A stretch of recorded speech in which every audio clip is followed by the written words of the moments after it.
misionaris datang ke rumah menyebarkan Injil dan Gurunda, Siap. aku Ya. tidak bisa kalau berdiskusi tanpa iman. Iya, iya. Saya tidak bisa berdiskusi jika tidak tanpa iman. Jadi Kata siapa? Viro. Harus iman, Gurunda, harus iman. Viro. Iya. Nggak pakai akal gitu. Enggak, pakai iman, Gurunda, pakai iman. Sembah aja itu sendal jepit. Itu iman buta nama itu. Aduh. Itu iman buta. Sama seperti hewan berarti. Aduh. Sama seperti hewan. Kalau ada orang beriman tanpa akal, itu sama seperti monyet. Parah, Bro. Sama seperti kambing. Sulit memang, sulit bagi teman-teman kita untuk bertahan menggunakan kitabnya, sulit. Maka mereka pakai sistem menyerang ajaran agama Islam. Tadi sempat saya dengarkan sepintas terkait dengan sumpah. Iya, Gurunda. Iya. Jadi di dalam Al-Qur'anul Karim surah Al-Hijr ayat 72, Allah Subhanahu wa taala berfirman, Bismillahirrahmanirrahim, la amruka innahum la fi sakratihim ya'mahun. Demi umurmu wahai Nabi Muhammad, sungguh mereka terombang-ambing dalam kemabukan, dalam kesesatan. Jadi Allah Subhanahu wa taala ketika bersumpah itu bukan berarti dia tidak maha besar dari yang disumpah, yang dipakai untuk bersumpah. Ketika Tuhan ini bersumpah demi ciptaan atau makhluk yang dijadikan sumpah oleh Allah, itu karena makhluk ini memiliki manfaat yang besar. Seperti surah At-Tin yang dibawa tadi itu karena memiliki manfaat yang besar bagi kehidupan manusia. Sama seperti umurnya Nabi Muhammad. Umur Nabi Muhammad itu memiliki manfaat yang sangat besar demi kemaslahatan, demi keselamatan umat manusia. Kalau yang kayak gitu bertaburan di dalam Bible, perjanjian lama, perjanjian baru. Contoh, Tuhan telah bersumpah demi kebanggaan Yakub. Nah, Tuhan bersumpah demi kebanggaan Yakub. Makhluk nggak tuh? Ya makhluk. Bahwasanya aku Tuhan tidak akan melupakan untuk seterusnya segala perbuatan mereka. Di dalam kitab Bilangan, oleh karena Tuhan tidak berkuasa membawa bangsa ini masuk ke negeri yang dijanjikannya dengan bersumpah kepada mereka. Nah, Tuhan bersumpah kepada Bani Israel. Dalam kitab Yosua 5, sebab 40 tahun lamanya orang Israel itu berjalan melalui padang gurun, sampai habis mati seluruh bangsa itu, yakni prajurit yang keluar dari Mesir yang tidak mendengarkan firman Tuhan. Kepada mereka itu Tuhan telah bersumpah. Bertaburan dalil-dalil dalam kitabnya orang Kristen itu.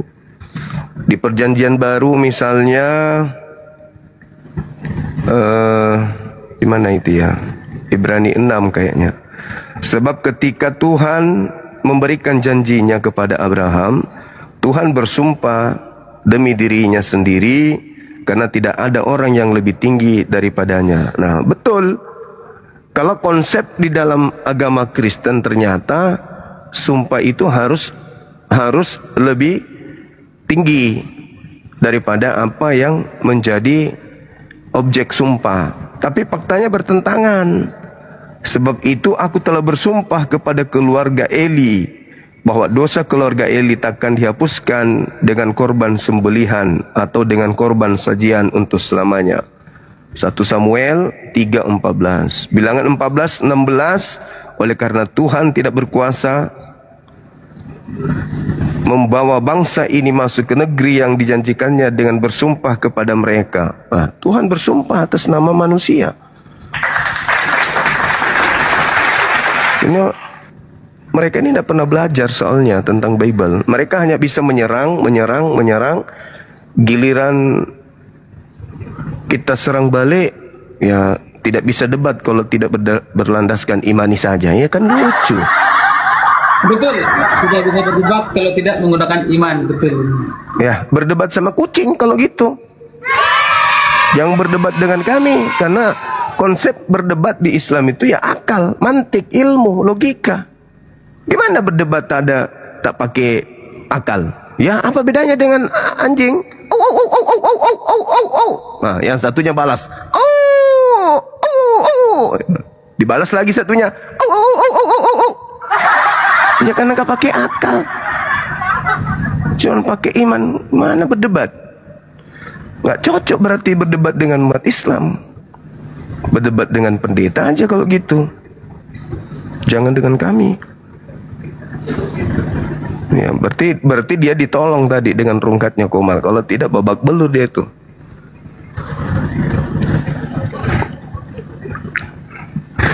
Silakan teman-teman Oten lain naik.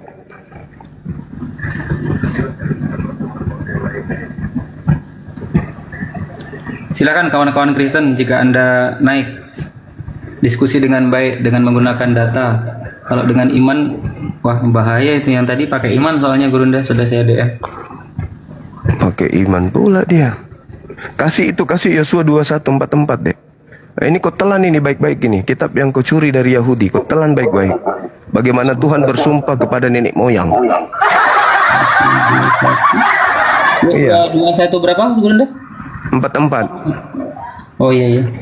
Coba dibaca itu. Tuhan bersumpah. Dan Tuhan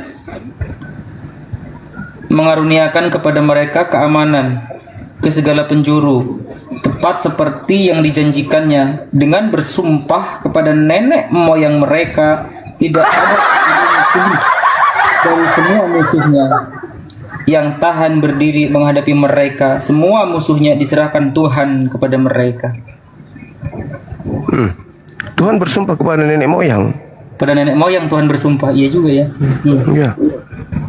Suruh kirimkanlah itu. Ini Tuhan yang kau ambil dari Yahudi bersumpah kepada nenek moyang bilang. Iya.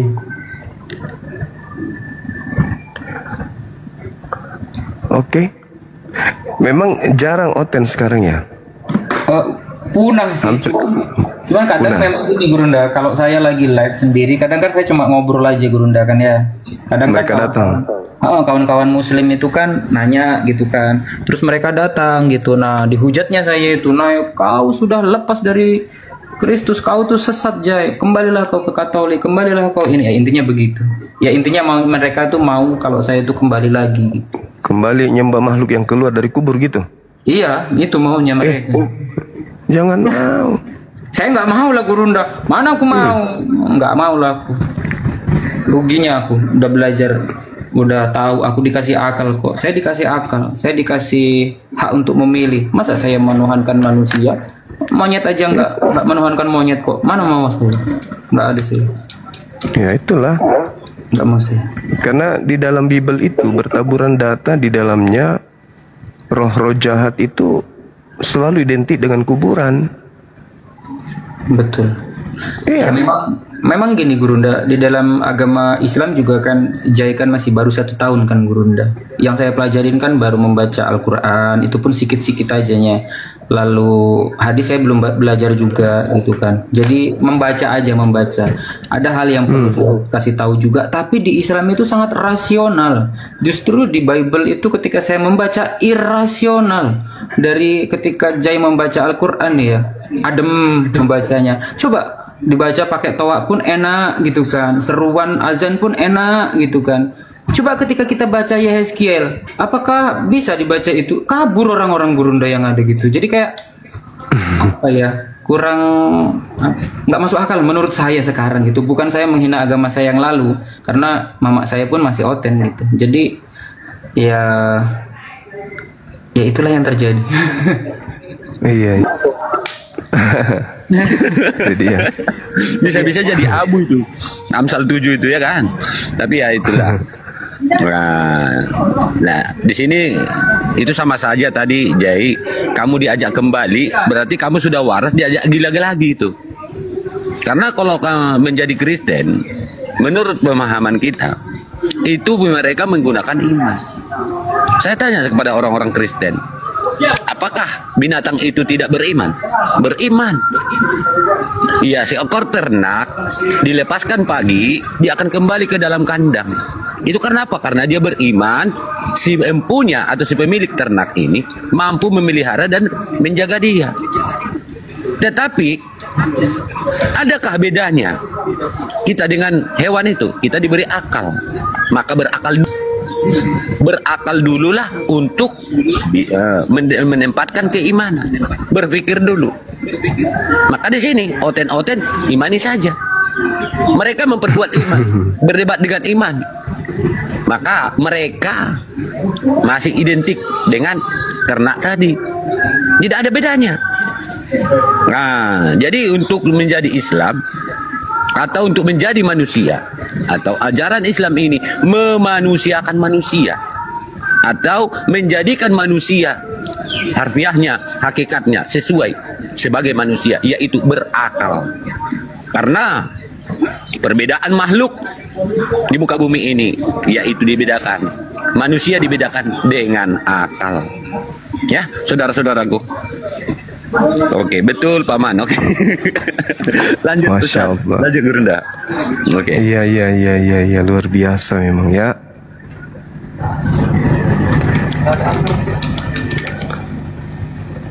Silakan dinaikkan kalau masih ada makhluk kuburan di bawah. Karena kalau dalam Al-Quran kita kan udah jelas tuh di dalam surah Al-Araf ayat 146. Bismillahirrahmanirrahim. Sa'asrifu an ayati alladhi yatakabbaruna fil ar' bighairil haqq. Akan aku palingkan tanda-tanda kekuasaanku terhadap orang-orang yang menyombongkan diri di bumi tanpa alasan yang benar. Mereka dianggap sombong karena mereka dikasih akal, tapi mereka nggak manfaatkan akal itu. Dianggap sepelenya akal yang ada di batok kepala dia. Itu digolongkan kepada golongan sombong, kufur, ingkar, segolongan dengan iblis. Kenapa mereka dikatakan sombong? Wa iyarau kulla ayatil la yu'minu biha. Mereka melihat setiap tanda-tanda kekuasaanku, kata Allah, tetapi mereka tetap tidak akan beriman kepada tanda-tanda tersebut. Aku berikan kemudian tanda supaya mereka itu bisa melihat tanda itu, agar mereka kembali kepadaku, supaya mereka menggunakan akal sehatnya. Tapi mereka tetap saja tidak beriman. Wa iyyarau sabila rusyd la yattakhizu sabila. Dan jika mereka melihat jalan yang membawa kepada petunjuk, udah tahu Islam datang, udah tahu para apologet Islam datang menjelaskan, kemudian data baik Al-Quran maupun Bible memberikan petunjuk kepada mereka jalan yang lurus itu, mereka tidak akan menempuhnya, kata Allah. Mereka tidak mau. La yattakhizuhu sabila. Mereka enggak mau. Sudah dijelaskan, pencipta langit dan bumi itu bukan manusia, bukan anak manusia. Udah dikasih petunjuk itu. Yesus berkata, jangan kau percaya kepada penyesat yang datang kepadamu memakai namaku. Udah diterangkan itu. Tapi apakah mereka kemudian mau menerima jalan itu? Enggak. Makanya Allah sa'asrifu an ayati alladhi yatakabbaruna fil ard bighairil haqq. Aku palingkan tanda-tanda kekuasaanku itu, ya, kepada orang-orang yang sombong. Makanya mereka tetap kemudian bagaimanapun juga kita memperjuangkan kebenaran ini, menunjukkan jalan lurus ini, mereka selalu tidak mau melihat, mendengarkan dan segalanya itu karena ya mereka sombong. Maka Allah tutup, Allah sembunyikan kemudian kebenaran itu dari mereka karena mereka sombong itu. Zalika bi'annahum kazzabu biayatina wa kanu anha ghafilin. Yang demikian itu karena mereka mendustakan ayat-ayatku dan mereka selalu lengah terhadapnya. Sudah disampaikan. Bahkan mereka mengambil terjemahan-terjemahan dari yang tadinya firman Tuhan kepada Bani Israel melalui Nabi Musa. Yang tadinya pesan-pesan Nabi Isa alaihissalam yang masih terekam kemudian oleh pengarang-pengarang kitab mereka. Masih ada sisa-sisa itu. Tetapi mereka dustakan. Kayak tadi, percaya kepada Yesus. Ya udah, ayo mari kita percaya. Apa kata Yesus? Aku diutus hanya kepada domba yang sesat dari umat Israel. Ayo, mari sama-sama kita percaya. Ayo, kata dia. Berarti saya hidup kekal. Iya, kalau sesuai dengan mulutmu, dengan perilakumu, iya. Tapi faktanya kau ke gereja menyembah Yesus. Berarti kau mengatakan Yesus itu utusan Tuhan untuk Bani Israel, tapi praktiknya kau mengatakan Yesus itu adalah Tuhan alam semesta. Kan koplak. Inilah yang dikatakan Al-Quran. Zalika bi'annahum kazzabu bi'ayatina. Itu terjadi karena mereka mendustakan ayat-ayatku. Datang kepada Nabi Musa, sisanya masih dia baca, didustakan. Datang kepada Nabi Isa, masih terekam pengarang kitabnya, mereka ingkari, mereka dustakan. Mereka lengah terhadap itu. Nah, inilah yang diterangkan Al-Quran. Beruntunglah mereka ini sebenarnya. Kenapa? Karena di zaman mereka hidup, para apologet Islam juga hidup. Di zaman mereka kufur, ada saudara-saudaranya Islam yang datang mengingatkan kepada mereka. Mereka ini sebenarnya orang-orang beruntung, karena sempat bertemu dengan Dinda J yang mu'alaf, yang menggunakan akal. Mereka harusnya belajar dari sana. Tapi lagi-lagi mereka mendustakan. Maka Allah menutup tanda-tanda kekuasaannya kepada orang yang sombong ini. Makanya sempat katanya DM, ya aku nggak bisa debat kalau bukan dasar iman. Nggak cocok diskusi dengan kami kalau gitu. Di Islam itu boleh iman dulu, boleh, baru berakal, boleh. Boleh berakal dulu, baru beriman, boleh. Mau dibolak-balik pun kalau Islam tetap aja kena terhadap kebenaran akal dan wahyu. Misalnya nih, orang yang lahir dalam keadaan Islam, dia kan beriman dulu tuh. Beriman dulu. Mereka sholat karena mereka percaya. Mereka puasa karena mereka percaya. Tapi kaidah-kaidah kerangka ilmunya belum dia pahami. Berarti iman dulu, baru berakal. Setelah mereka besar, masuk pondok, belajar, mendengarkan, menyimak. Akhirnya mereka punya iman selaras dengan akal, pengetahuan, ilmu. Nah, kalau yang berakal dulu seperti saudara J, berakal dulu, setelah dia tahu, setelah dia pelajari, oh ternyata Islam itu betul, ternyata begini yang benar, ternyata begini yang benar, baru beriman. Itu benar. Yang tadi beriman dulu baru berakal juga benar. Yang berakal dulu baru beriman juga benar. Selama cakupan dari imannya, cakupan dari akalnya adalah Al-Quranul Karim, alias ada ajaran Islam. Tapi kalau ajaran lain mutlak, cuman iman, tidak bisa berakal. Tidak bisa. Kalau mereka menggunakan kaidah sama seperti Islam, oh boleh. Di Islam ternyata boleh imani dulu baru berakal, boleh. Di Islam ternyata bisa berakal dulu baru beriman, boleh. Ayo kita pakai. Kristen juga begitu, bisa nggak? Beriman dulu baru berakal. Iya, kalau beriman dulu oke lah. Tapi ketika imannya dikelola oleh akal, keluar dari agama itu, keluar. Karena kenapa? Nggak sinkron. Begitu juga kalau akal dulu baru beriman. Nah, coba kita berakal dulu nih untuk menerima agama Kristen. Kita berakal. Pada hari ini telah lahir bagimu. Apa yang lahir ini? Tuhan katanya. Oh udah, tertolak. Belum kita sampai kepada iman, baru menggunakan akal sudah tertolak. Akal tidak bisa terima. Maka satu-satunya untuk mempertahankan agama tersebut ya imani aja, nggak bisa yang lain. Matikan akal. Dan memang itu sudah diajarkan. 1 Korintus 1:19, 2 Korintus 10 nomor 5. Aku mematikan akal, bahkan kecerdasan Tuhan itu ditawan. Memang berat saudara-saudara kita ini. Jadi kalau mau menyerang Islam menggunakan Bible, jelas tidak bisa. Kenapa? Karena dia sendiri memahami Bible-nya ya tanpa menggunakan akal, cuman percaya aja. Dan itu bukan level iman. Di Kristen itu tak ada iman. Di Kristen tak ada iman. Di Kristen hanya yakin, hanya percaya saja. Tidak sampai pada level iman, tidak sampai. Kalau dikatakan percaya, misalnya dia pegang pulpen, apakah Anda percaya ini pulpen? Percaya. Pulpen disimpan di belakang tuh. Apakah Anda yakin di tangan saya ada pulpen? Yakin. Nah tanya, apakah Anda beriman kepada pulpen yang ada di tangan saya? Ya tidak lah. Tapi apakah Anda percaya pulpen ini di tangan saya? Ya percaya. Disimpan tangannya di belakang. Apakah Anda beriman bahwa di tangan saya ada pulpen? Ya nggak beriman. Itu bukan iman namanya. Itu percaya, yakin. Jadi iman itu hanya ada di Islam. Cuman mereka ikut-ikutan menyebut kata iman biar sok keren terlihat, sok paten. Tidak ada iman itu. Di Kristen itu nggak ada iman. Iman itu mereka ambil dari bahasa Quran. Dan level iman itu bukan menyembah makhluk.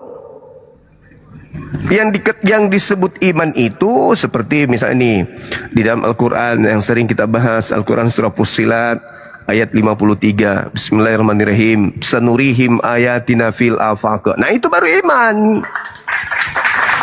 Aku akan memperlihatkan kepada mereka tanda-tanda kebesaranku di segenap penjuru. Itu baru iman.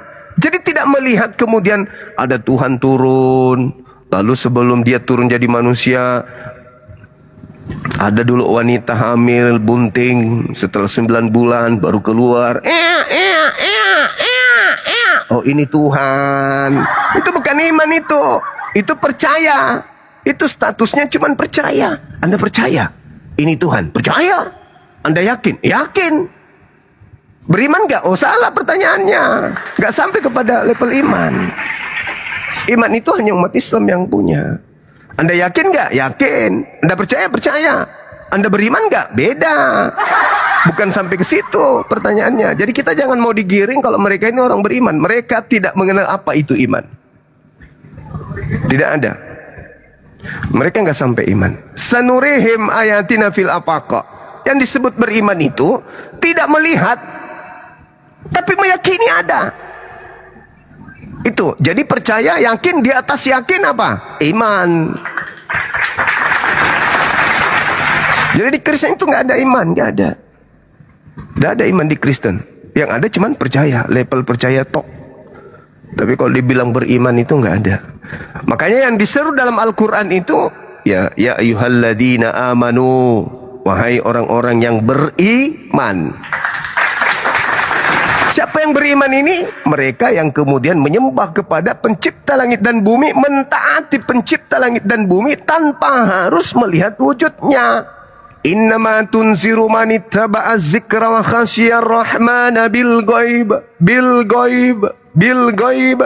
Sesungguhnya engkau hanya memberi peringatan kepada orang-orang yang mau mengikuti peringatan dan yang takut kepada Tuhan yang Maha Pengasih, walaupun mereka tidak melihat Tuhan tersebut. Itu baru iman.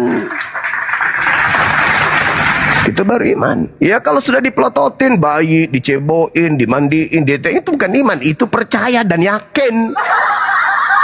Sama seperti mereka melihat seekor sapi. Apakah Anda percaya? Ini sapi. Percaya. Apakah Anda yakin? Yakin. Apakah Anda beriman ini sapi? Salah pertanyaannya, nggak nyambung. Nggak nyambung. Seekor sapi ditanyanya, apakah Anda percaya ini adalah manuk? Percaya. Anda yakin? Anda yakin sapi ini manuk? Yakin. Anda beriman? Nggak nyambung.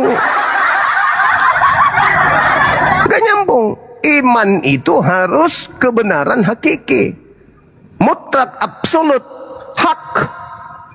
Mendudukkan yang hak, mendudukkan batil, baru beriman namanya.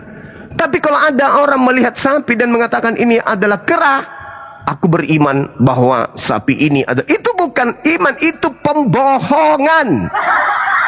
Sedangkan iman itu bertentangan dengan kebohongan. Iman itu bertentangan dengan kesesatan. Iman itu bertentangan dengan kejahatan. Iman bertentangan dengan zalim. Sederhananya gitu. Jadi kalau ada orang melihat manusia, aku beriman, dia adalah Tuhan, itu bukan beriman. Itu yakin, percaya namanya. Itu bukan beriman. Yang disebut beriman itu tadi, Qul huwallahu ahad. Katakanlah wahai Nabi Muhammad, Tuhan itu ahad. Nah itu baru beriman. Tak melihat, tapi meyakini, mempercayai, imani. Itu bukan iman, dipercayai, diyakini. Makanya di luar agama samawi itu disebut aliran kepercayaan. Modal percaya saja, modal yakini saja, tapi tidak sampai pada level iman. Gitu teman-teman. Izin saya sapa tamu. Ini siapa ini? Nur ini. Wah, kok kabur? Waduh, kabur. Mumpung belum ada Oten naik. Kemarin ada salah satu pendeta Gurunda. Beliau ya kan mau maksa saya balik lagi gitu. Dan beliau itu saya ingat banget. Saya masih ingat datanya itu. Bagaimana ini menjawabnya ini menurut Gurunda gitu. Saya tanya ya. Di situ ada dalil yang menyatakan bahwa Yesus itu Tuhan, karena di situ kan saya punya tema Yesus ini kan dipaksa jadi Tuhan begitu Gurunda.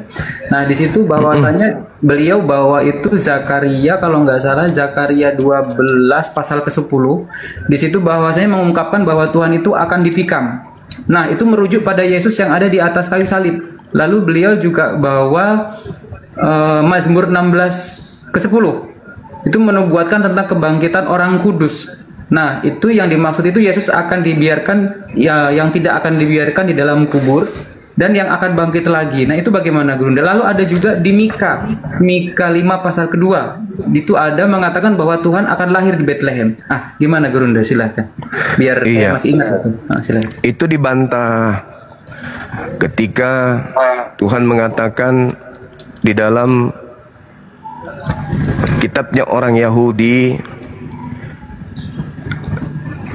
Yesaya 63 nomor 9. Yesaya 63. Iya. Dan juga dibantah 1 Timotius 6 nomor 16. Jadi perjanjian lama kitabnya Yahudi dan juga perjanjian baru kitabnya Romawi itu membantah ketuhanan makhluk yang bernama Yesus itu. Yesaya 63 nomor 9, dalam segala kesesakan mereka bukan seorang duta, bukan seorang utusan, melainkan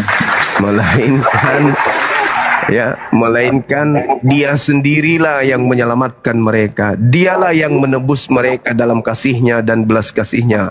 Ia mengangkat dan menggendong mereka selama zaman dahulu kala. Jadi Yesus utusan enggak?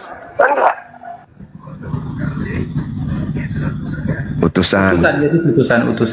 Nah, Kisah Para Rasul 2 nomor 22. Orang Israel harus tahu bahwa yang kumaksudkan ini adalah Yesus dari Nazaret yang ditentukan oleh Tuhan menjadi perantara bagi manusia, yang diikuti dengan tanda-tanda kekuatan mukjizat yang dilakukan oleh Allah melalui perantaraan Yesus seperti yang engkau tahu. Dah batal. Semua harapan mimpi-mimpi mereka itu batal. 1 Timotius 6 nomor 16. Dialah satu-satunya yang tidak tersentuh oleh kematian. Jadi takluk kepada maut itu dalam bahasa Yunani atanasia. Atanasia itu artinya tidak dapat binasa, tidak bisa mati. Siapa yang tidak bisa mati? Yesus. Mati Yesus. Gugur lagi. Bersemayam dalam terang yang tak terhampiri. Yesus terhampiri enggak? Terhampiri. Gagal lagi. Seorang pun tidak pernah melihat Dia, dan memang manusia tidak dapat melihat Dia. Yesus bisa dilihat enggak? Dibunuh aja bisa. Gagal lagi. Baginya lah hormat dan kuasa yang kekal. Kata siapa? Hormat apa? Paulus mengatakan dia kutuk. Mati dalam keadaan kutuk. Hormat apa itu? Kekal. Kekal gimana? Dia mati kok. Gugur lagi. Jadi Bible pasang badan ketika mereka sedang ingin melantik anak Maria menjadi Tuhan. Sebenarnya yang mereka gaungkan itu adalah makhluk yang keluar dari kubur. Makhluk yang keluar dari kubur yang mereka sangka Yesus. Makhluk yang keluar dari kubur yang memakai nama Yesus. makhluk yang keluar dari kubur yang sebagai penguasa dunia. Sedangkan Yesus mengatakan penguasa dunia itu adalah si iblis Isis. Berarti yang ingin dituhankan siapa selain Tuhan? Iblis. Iblis. Di mana dalilnya? Di mana dalilnya? Lukas 4 nomor 7. 6, 7. Nah, iblis mau agar Yesus menyembahnya karena iblis mengaku kepadanya telah diberi kuasa langit dan bumi. Kan gitu. Nah, sekarang penguasa dunia datang. Siapa penguasa dunia itu menurut Yesus? Iblis. Terkait dengan Yesaya 53, kalau kita lihat di Yesaya 53, ada hal yang menarik yang sering teman-teman Kristen itu jadikan sebagai acuan. Di data nomor berapa itu ya? Nomor Yesaya 53 itu jatuhnya di nomor 12 kalau nggak salah. Coba dibaca deh. Iya. Yesaya 53 nomor 12 coba. Bisa dibacakan gitu? Bisa. Sebab itu aku akan membagikan kepadanya orang-orang besar sebagai rampasan, dan ia akan memperoleh orang-orang kuat sebagai jarahan, yaitu sebagai ganti karena ia telah menyerahkan nyawanya ke dalam maut. Dan karena ia terhitung di antara pemberontakan-pemberontakan, sekalipun ia menanggung dosa banyak orang dan berdoa untuk pemberontak-pemberontak. Yang ini. Ya, coba baca Kisah Para Rasul 5 nomor 37.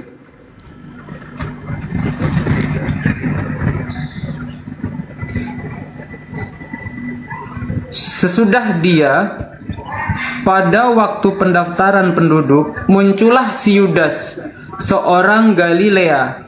Ia menyeret banyak orang dalam pemberontakannya, tetapi ia juga tewas dan cerai-berailah seluruh pengikutnya. Nah tuh, nanti dikaji tuh. Siapa tuh? Sudah dia, pada waktu pendaftaran penduduk, muncullah si Yudas. Iya, muncul Yudas, orang Galilea. Ia menyeret banyak orang dalam pemberontakannya, tetapi ia juga tewas. Artinya si Yudas ini. Dan Ia juga cerai-berailah tewas. seluruh pengikutnya.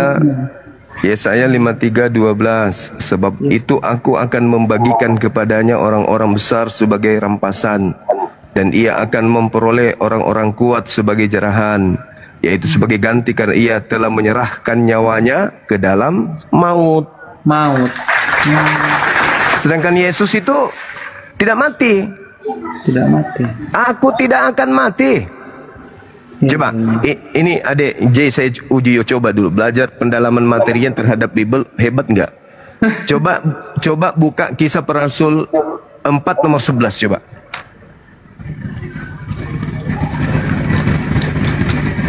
Yesus adalah batu yang dibuang oleh tukang-tukang bangunan, yaitu kamu sendiri.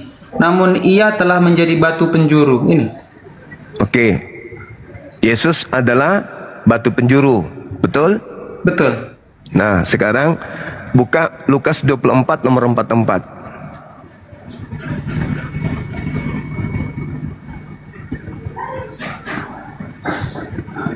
Ia berkata kepada mereka, inilah perkataanku yang telah kukatakan kepadamu ketika aku masih bersama-sama dengan kamu, yakni bahwa harus digenapi semua yang ada tertulis tentang aku dalam kitab Taurat Musa dan kitab Nabi-Nabi dan kitab Mazmur.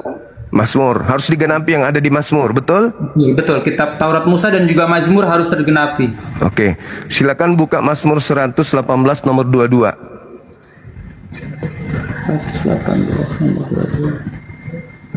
Baik. Batu yang dibuang oleh tukang-tukang bangunan telah menjadi batu penjuru. Itu siapa? Yesus tadi. Nah, Yesus tadi. Berarti Mazmur 18 ini, 118 ini untuk Yesus. Untuk Yesus.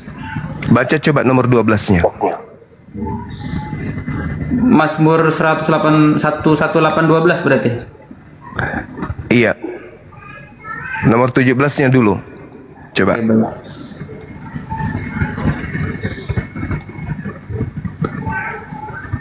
Aku tidak akan mati, tetapi hidup, dan aku akan menceritakan perbuatan-perbuatan Tuhan. Itu siapa? Iya. Yesus tidak akan mati, Yesus. Oh. Dia harus digenapi di dalam Mazmur atau di dalam Roma menurut Yesus? Mazmur dong. Mazmur. Mazmur dong. Harus Roma kan- tergenapi menurut Yesus di kitab Mazmur atau di dalam kitab Efesus? Mazmur dong. Mazmur. Mazmur dong. Dia harus menggenapi yang ada di Mazmur atau yang ada di Galatia 3? Mazmur dong. Mazmur. Allahu Akbar. Masya Allah, Masya Allah. Jadi aku ya, tidak akan nomor mati. aku tidak akan mati. Harus digenapi di Taurat Musa dan Mazmur. Galatia 3:13, Kristus telah menebus Kristen dari kutu hukum Taurat dengan jalan menjadi kutu karena kita. Sudah tertulis kutunya orang yang digantung pada kayu salib. Ini Galatia 13 buatan Paulus. Siapa yang mati di situ? Siapa yang mati dengan jalan kutu? Siapa yang mati? Ya tadi itu berarti yang ya Yudas berarti yang di situ. Bukan Dia Yesus. Dia menyebut apa di situ? Gelarnya apa? Galatia Yang di 3 mana? itu Galatia 3. Kutu. Gelarnya apa? Kristus telah menebus kita Kristus. dari kutu hukum Taurat. Gelarnya Kristus. Kristus. Kata Yesus yang harus diwaspadai oleh muridnya, gelarnya apa? Ya Kristus, waspadalah terhadap nabi-nabi palsu dan yesus-yesus palsu yang di Matius ya Gurunda, yang akan menggunakan namaku dan berkata akulah dia. Ya, artinya gelarnya Kristus. Yang mati Kristus. Selain dia mengatakan akulah dia mengatakan akulah Kristus. Matius Akulah 24 Kristus. nomor 4 nomor 5. Iya.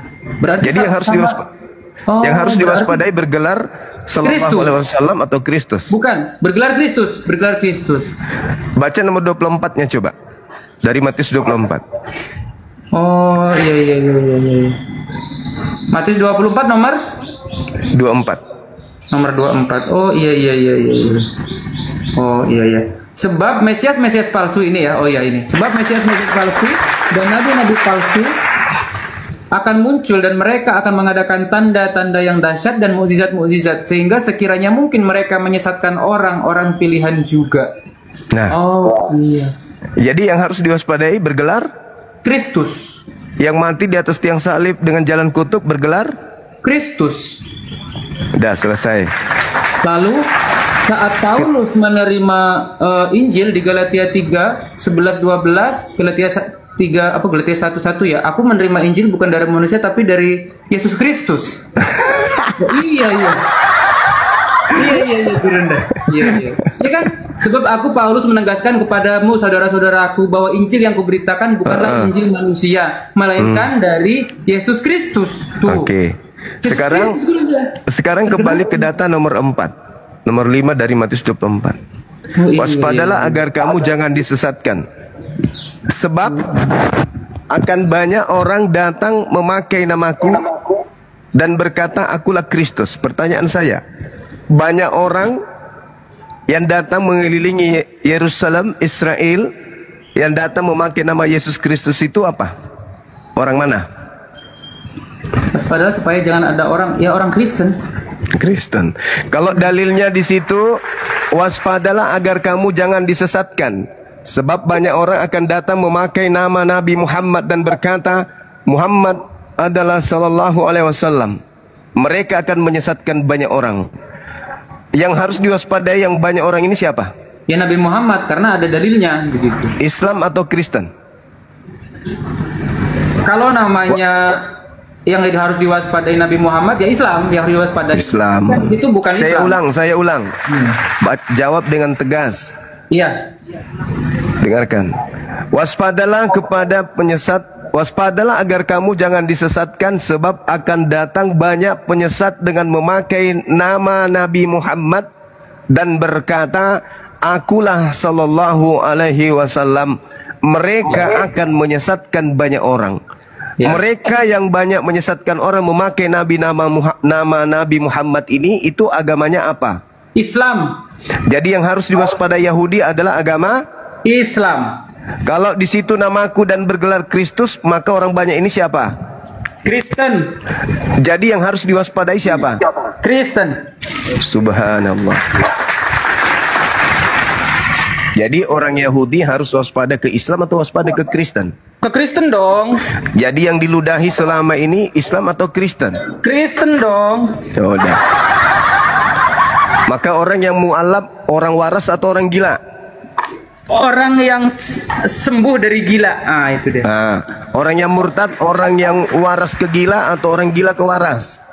Ya orang murtad, orang waras ke gila. Ah, itu dia. Pintar.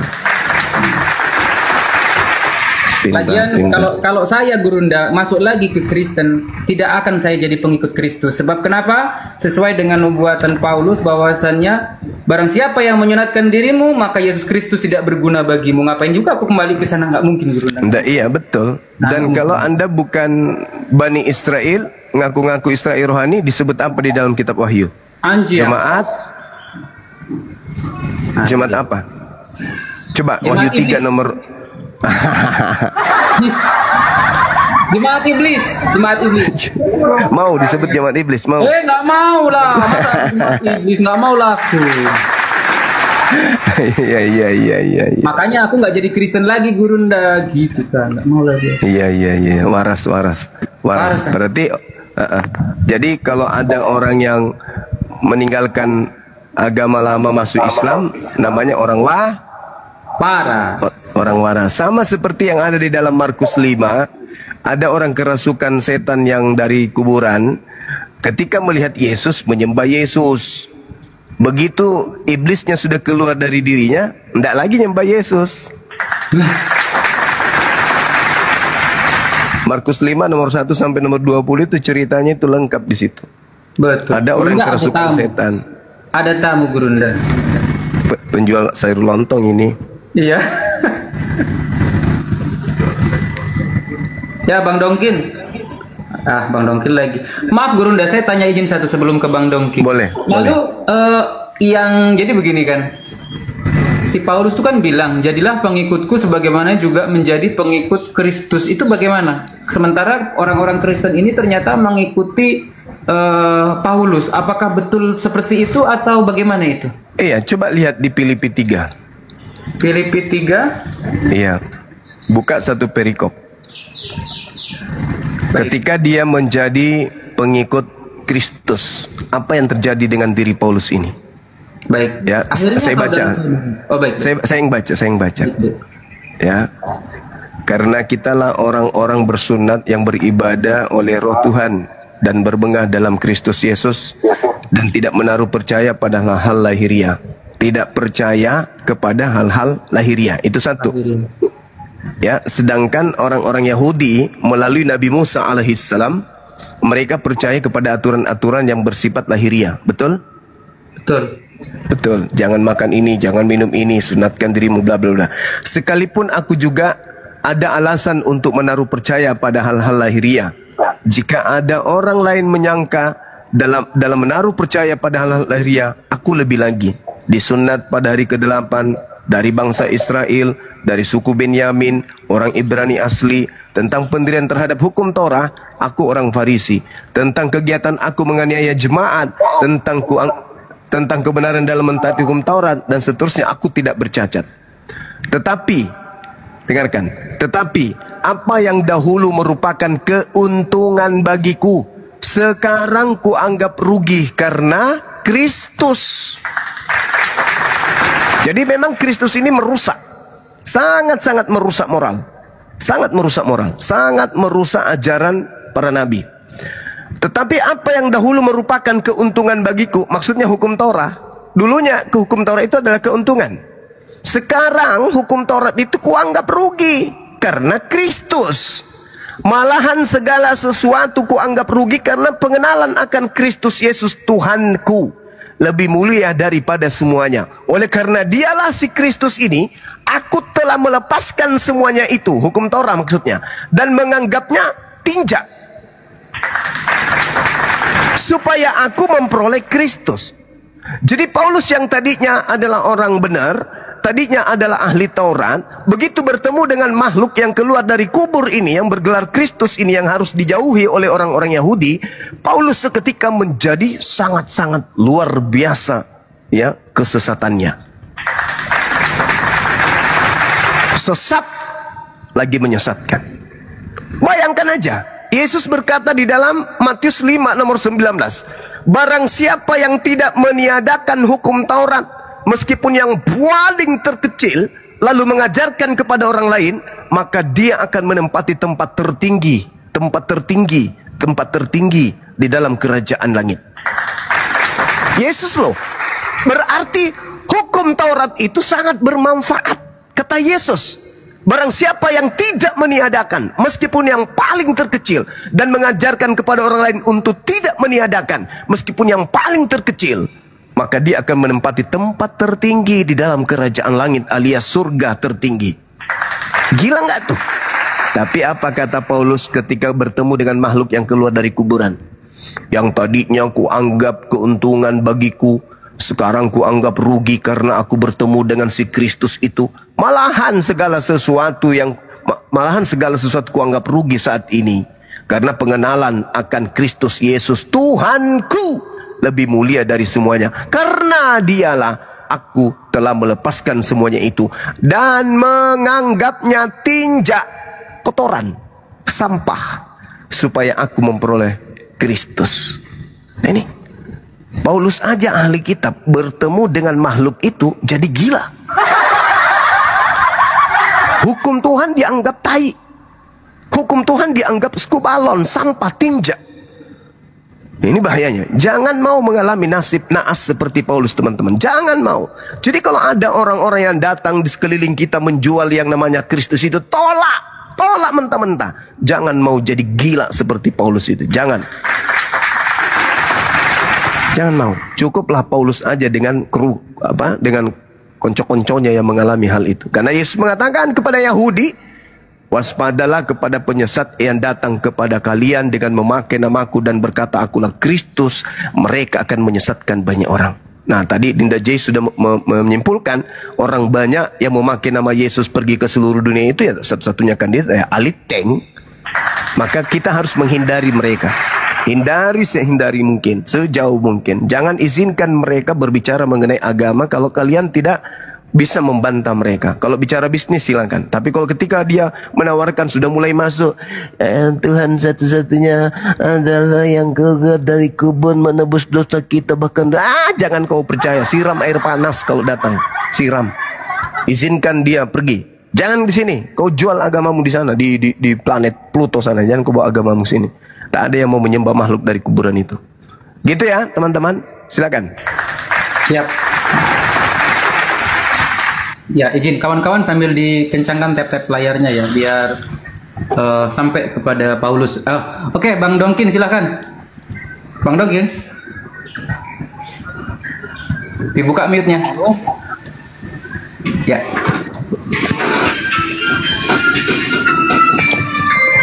Silakan Bang Dongkin. Ada musrik Bang Dongkin. Ada musik. Oh ya. Ntar anak-anak ini. Nah, Juma, kau kenapa selalu menyalahkan? Kau kenapa selalu menyalahkan Paulus? Kenapa kau benci sekali dengan Paulus? Itu aja terus. Karena di Alkitab itu bukan hanya surat Paulus Galatia, tidak, Petrus juga menulis surat, Yakobus. Kenapa enggak kau salahkan? Yang mengaku bertemu dengan Kristus itu loh yang menjadi sasaran Yesus. Yesusnya loh yang mengatakan, Yesus bukan aku. Jadi apabila ada orang berkata ada Mesias di sono di sini, jangan kau percaya. Yesus yang mengatakan. Dan Paulus mengaku bertemu dengan Kristus. Pengajaran Paulus sesuai dengan pengajaran Petrus. Petrus dan Yakobus pun mengatakan bahwa Yesus ada urusan itu, nggak ada urusan. Kenapa hanya nggak ada urusan? Kenapa kau tikami hanya Paulus saja? Coba tikami dulu Petrus dengan Yakobus. Enggak ada urusan, saudara. Petrus itu, dengarkan dulu. Petrus itu sudah disebut sebagai iblis oleh Yesus. Kenapa? Karena Petrus berpikir Yesus akan mati di salib. Maka dia disebut iblis. Itu yang pertama. Yang kedua, Paulus sendiri mengaku Petrus itu diutus kepada orang-orang yang bersunat. Udah selesai. Sedangkan kemudian Petrus itu tidak pernah mengatakan. Yakobus, Sabar dulu. Petrus itu tidak pernah mengaku bahwa dia bertemu dengan Yesus setelah Yesusnya itu disalib. Bahkan Petrus, Anda lihat dalam Lukas 24 nomor 11-12. Pagi-pagi buta Petrus meskipun tidak percaya pemberitaan tentang adanya mayat yang hilang di kubur, Petrus pagi-pagi ke kubur. Lalu melihat hanya ada kain kafan. Apa dalam hati Petrus? Apa yang sedang terjadi ya? Berarti Petrus ini tidak masuk dalam kelompok Paulus. Sekarang permasalahannya, Bung, Kristen ini berdiri dari kelompok yang membenci Yesus. Ketika Bani Israel kedatangan Mesias bernama Yesus, Bani Israel terpecah menjadi dua. Yang pertama adalah murid-muridnya yang mengikuti ajarannya, yang mengimani sebagai utusan Tuhan, yang berjuang mati-matian bersama dengannya. Yang kedua adalah musuh yang memusuhinya. Nah, yang memusuhinya inilah yang mendirikan agama Aliteng. Maka murid-muridnya diminta waspada kepada musuhnya yang datang menjual nama Yesus dan berkata Yesus itu adalah Kristus. Maka yang harus diwaspadai orang Yahudi murid Yesus adalah agama Anda, Kristen ini. Kalau Yahudi aja waspada kepada Kristen, apalagi kami umat Islam. Makanya umat Islam ini hati-hati. Kalau sudah datang dengan penampilan kopiah, ngaku-ngaku mantan mutadin, mantan ustadz, siram langsung air panas. Jangan kau biarkan mereka berbohong. Ngapain juga dia datang membawa agama dari barat itu, sedangkan kita sudah punya agama. Sedangkan di dalam Bible, waspadalah kepada penyesat. Nah, yang datang kepadamu dengan memakai namaku. Jadi penyesat ini memakai nama Yesus, menjual Yesus. Kami adalah anak-anak Yesus. Hukum Taurat dibatalkan karena Yesus. Tuhan yang tadinya satu sudah menjadi daging karena Yesus. Semua Yesus yang dipakai namanya. Yesus. Kata Yesus, waspadalah kepada mereka penyesat-penyesat itu yang datang memakai namaku. Mereka yang memakai namaku ini akan menyesatkan banyak orang. Nah, pembenci Yesus memakai nama siapa untuk menyebarkan ajarannya? Nama Yesus. Sampai ke Roma nyebrang lagi ke Belanda nyebrang ke sini pakai nama siapa? Nama Yesus. Kata Yesus, percaya atau jangan percaya? Jangan percaya. Ikuti atau jangan ikuti? Jangan ikuti. Jangan ikuti. Bertemu dengan Yesus mereka diusir. Enyahlah daripada aku, kalian semua adalah pembuat kejahatan. Aku tidak mengenal kalian. Lah kalau Yesus aja tidak mau mengenal kalian, apalagi kami. Cuman masalahnya kalian itu, saudara itu susah untuk keluar dari lingkaran itu. Susah. Kalian tetap aja membela. Kenapa? Karena kalian bagian daripada yang menyesatkan. Mereka akan menyesatkan orang. Nah, kalian perpanjangan tangan daripada Kristus itu untuk menyesatkan banyak orang. Jadi ada Kristus yang datang mempengaruhi orang-orang untuk menyembah dirinya. Makanya hari Minggu itu ada nggak perintahnya? Nggak ada. Tapi kenapa kalian berbondong-bondong ke gereja untuk menyembah Kristus? Karena itu bisikan ke hati. Dia membisikkan ke kalbu. Hei, hari Minggu datang sembahku ya. Membisikkan. Bukannya dia datang menulis, tapi membisikkan dalam hati kalian. Membisikkan. Nah, siapa yang jadi korban di situ? Yesus. Nama Yesus yang dipakai. Padahal itu bukan Yesus yang kalian sembah. Orang bermujizat pakai nama Yesus berhasil. Tapi Yesus mengatakan, aku tidak mengenal kalian. Berarti Yesus yang mana yang membantu mereka ini? Ya Yesus palsu pasti. Siapa lagi? Karena Yesus sendiri mengatakan, waspadalah kepada penyesat yang datang kepadamu memakai namaku. Siapa agama di bumi ini yang memakai nama Yesus? Yahudi? Enggak. Islam? Enggak. Cuman Kristen. Kenapa enggak mau sadar? Islam. Mulai ngaco. Kenapa enggak mau sadar? Kenapa enggak mau sadar? bisa aku terangkan siapa sebenarnya Iya. apa maksud palsu itu? Ya, silakan. Sebenarnya janganlah engkau percaya dia yang menggunakan namaku. Dia mengaku Mesias. Mesias ini kan Mesias, Kristus, atau bisa juga Al-Masih. Ada Al-Masih yang dibawa digadang-gadang di negeri Arab di tahun abad ke-700, namanya Isa Al-Masih. Isa Al-Masih ini adalah Yesus palsu yang disama-samakan dengan Yesus, padahal Yesus palsu. Jadi disuruh mereka percaya pada drama Yesus palsu ini oleh yang dari Arab ini. Yang dimaksudkan ayat itu Mesias palsu adalah Isa alaihissalam yang adalah Mesias palsu. Berdusta mereka untuk mempercayai Isa alaihissalam adalah dibuat tokoh fiktif agar sama, seakan-akan sama padahal tidak sama, padahal dustanya Isa alaihissalam itu biar tahu kau cuma. Oke. Jadi seibarat orang yang hanyut ya dengan arus yang begitu deras, tak ada lagi pegangan selain kering yang hanyut memegang ke itu untuk supaya bisa tidak tenggelam. Percuma aja. Percuma. Kenapa? Karena dalilnya mengatakan yang datang kepada kamu di situ adalah orang-orang yang duduk bersama dengan Yesus di Bukit Zaitun. Siapa yang datang? Siapa yang datang? Siapa yang datang kemudian kepada Bani Israel dengan memakai nama Yesus? Dusta kepada kamu katanya kau persempit hanya kepada para rasul. Tidak. Lah iya memang. Tunggu dulu. Jangan kau persempit. Harus. Jangan kau perlebar sesuatu yang kau dengar kepada yang duduk di situ. Oh salah. Waspada. Dengar. Ketika Yesus duduk di atas Bukit Zaitun, datanglah murid-muridnya. Lalu bercakap-cakap sendirian dengan Yesus. Katakan kepada kami. Kami di situ siapa?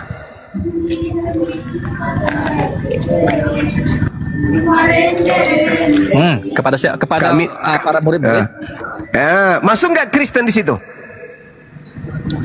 Berlaku masuk. Udah, diskusi udah selesai. Bubar kita. Karena kenapa? Yang diajak diskusi ini adalah pendusta, penyesat, pembohong. Udah ketahuan. Sudah ketahuan. Rasul itu sudah ketahuan. Sudah ketahuan penyesatnya. Penyesat itu pembohong. Penyesat itu dalam bahasa Yunani itu planos. Planos itu artinya pembohong, pendusta, suka mengelabui, berpura-pura benar. Lebih banyak ngomong kau. Bagaimana bisa Anda mengatakan kami di situ termasuk Kristen? Kau menang bebal, menang lidah karet. Enggak. Saya nggak suka kepada orang yang dusta, pembohong dan nyata, bikin malu. Malu. Aku adalah pendusta bagimu. Kau itu pendusta bagiku. Katakanlah kepada kami. Katakanlah kepada kami. Aku pendusta. Kau pun pendusta aja kau sama Katakanlah kepada kami. Kami di sini murid-murid Yesus. Iya. Yang bertanya di Bukit Zaitun, kenapa jadi Kristen ikut juga di situ? Kok aja pegang mic, lucu kulitnya. Kenapa jadi Kristen ikut di situ? Kenapa? Pernyataan itu berlaku universal sampai akhir zaman. Udahlah, bubar. Kalau udah kayak gini, lawan diskusi kita udah bubar. Kalau sudah kayak begini, awam kotokohi bisa lah. Kalau kayak kami iya, kalau udah kayak begini, dengar kau ngomong. Itu aja. Kalau sudah kayak begini, udah kau turun. Bapak kau lah bodoh kali di sini. Enggak, kau turun. Terus. Hus. Biawak. Ngapain? Kita nggak butuh setan wujud manusia diajak diskusi, ngapain? Iblisnya orang ini, iblis. Makanya dikatakan dalam Al-Quran wa ikhwanuhum. Orang kafir itu adalah saudaranya setan. Setan menjadi merdeka melawan keturunan Adam karena mereka punya pahlawan bernama penyesat yang tadi. Ngapain kita diskusi panjang lebar? Kau hanya mempermalukan saudara-saudara Kristen yang masih mau belajar, yang masih menggunakan akal. Kau aja sendiri yang gila. Jelas sekali kok di situ. Sesudah Yesus keluar dari bait Elohim, Yesus lalu pergi. Maka datanglah murid-muridnya dan menunjukkan kepadanya bangunan-bangunan bait Elohim.